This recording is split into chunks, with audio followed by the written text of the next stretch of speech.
ne tombe plus dans ce travers-là. Alors quand nous avons mesuré, nous avons fait 10 ans, le test pour nous c'était 2020, les élections présidentielles de 2020. Et effectivement, il y a beaucoup de leçons à tirer de ces élections de 2020 pour parfaire notre travail, le travail des ONG sur le terrain. Nous avons observé quoi? 2020, il y a eu aussi des violences. Il y a eu des aspects positifs, il y a eu des aspects négatifs. Les aspects négatifs, il y a eu des violences toujours que nous avons déplorées. Il y a eu des affrontements interethniques. C'est pas bon. Ok.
Ok.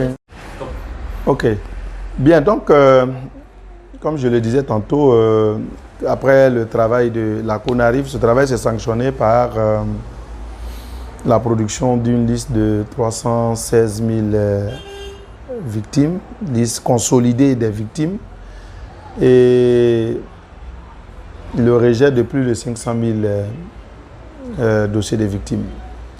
Alors, la liste des 316 000, nous avions demandé, c'était notre leitmotiv, la publication de cette liste-là. Mais malheureusement, après mains et pieds, nous n'avons pas pu convaincre le ministère, l'ex-ministère de la Solidarité, de l'importance de la mise à disposition des organisations de victimes et des victimes de cette liste-là.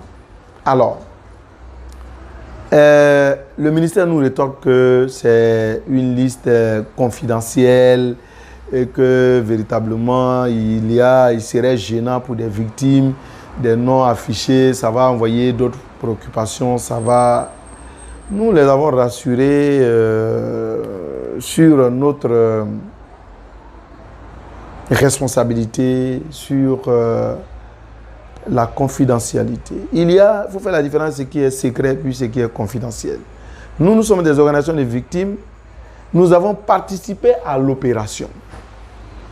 Par principe de redevabilité, quand je participe à la conception de quelque chose, je dois quand même voir au moins le résultat.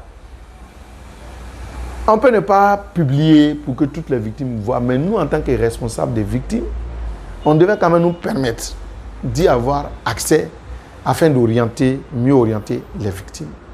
Parce que aujourd'hui, aucune victime ne sait si elle est présente sur la liste validée, consolidée, ou bien sur la liste des rejets. Aucune victime ne sait.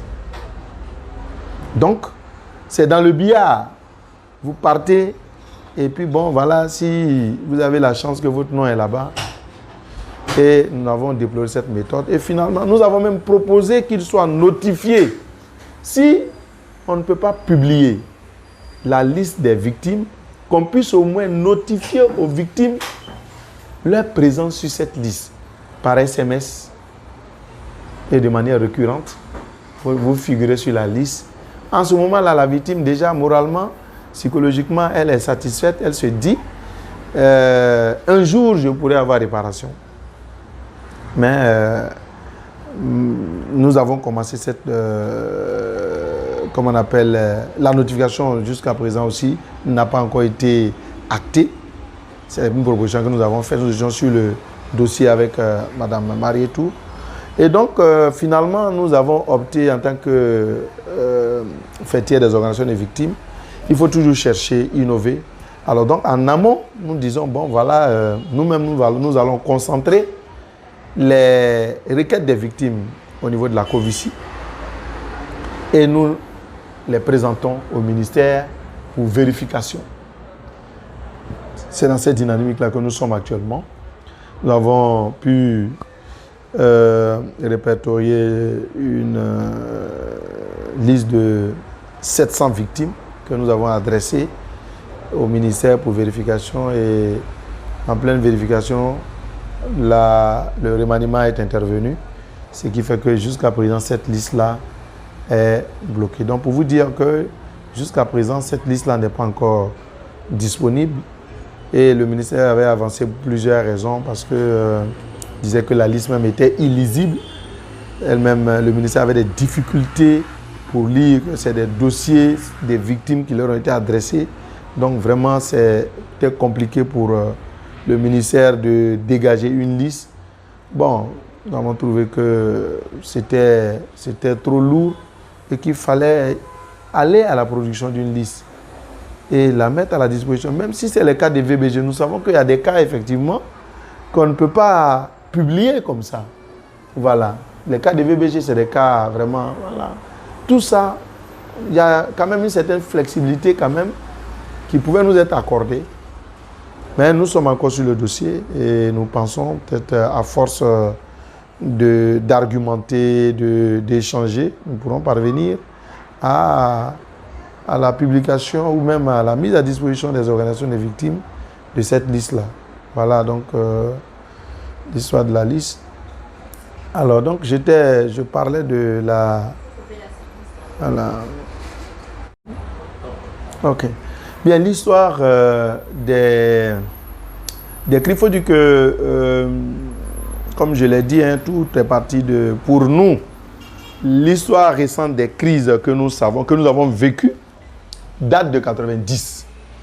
Parce que bien avant nous, il y a eu des crises, hein, il y a eu le Guébier et autres, nous n'étions pas encore... voilà. Ce que nous savons, c'est depuis 90, avec le multipartisme. Et avec le multipartisme, il y a eu la création de syndicats estudiantins, notamment la FESI, qui venait contrarier comment on appelait le MESI, mouvement des élèves et étudiants de Côte d'Ivoire, qui était affilié au PDCI, qui était le parti unique. Donc du coup, la FESI était devenue le concurrent direct du MESI sur le terrain. Et donc, ces mésententes-là ont abouti, n'est-ce pas, à un meurtre de Thierry Zébier en 90. Thierry Zébier qui était un étudiant pro-PDCI. Et il y a eu aussi des grèves qui ont éclaté où le moteur était des étudiants. Donc il y a eu la répression des étudiants des cités universitaires en 90 à Port-Boué et à Vridi, je crois. Donc déjà, voici des violences qui étaient les conséquences des tiraillements entre le pouvoir et les nouveaux partis politiques qui venaient d'être créés. Et donc, quand le premier chef de l'État, Oufoué, a rendu l'âme, paix à son âme en 93, il y a eu la crise de succession entre Bédié et Alassane Ouattara. Et finalement, Bédié qui en est sorti vainqueur, Alassane Ouattara a quitté le poste de Premier ministre, mais après, il a créé son parti qui est le RDR. Il y a les partis politiques qui s'étaient déjà créés, c'est-à-dire le FPI, le PIT, d'autres partis politiques qui s'étaient déjà créés, qui étaient déjà sur le terrain. Alors, finalement, quand le président Bédié est arrivé au pouvoir, il y avait cette animosité qui s'était créée entre lui et puis Alassane Ouattara.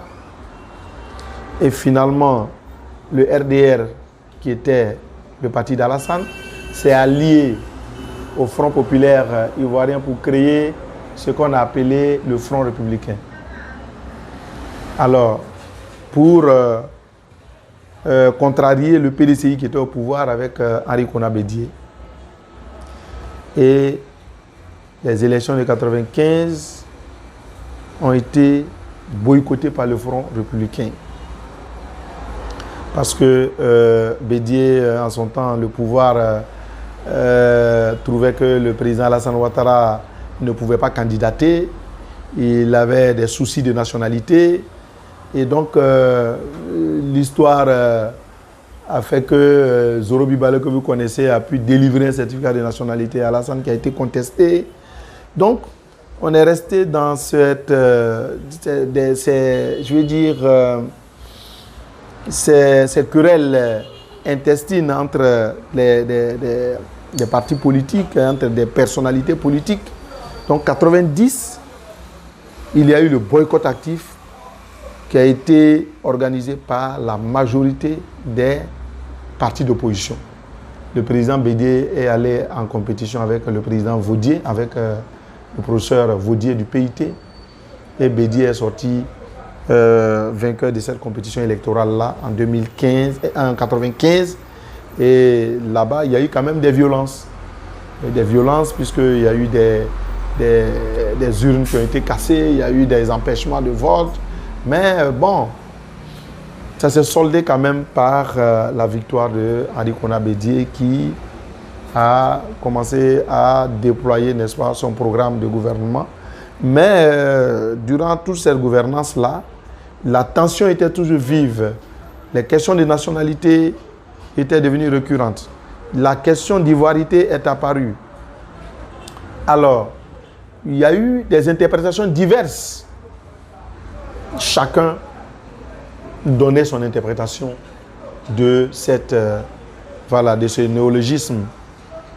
Il y en a qui, du côté du pouvoir, c'était bon, c'était pour réaffirmer l'Ivoirien, mettre l'Ivoirien au centre de tout, pour valoriser.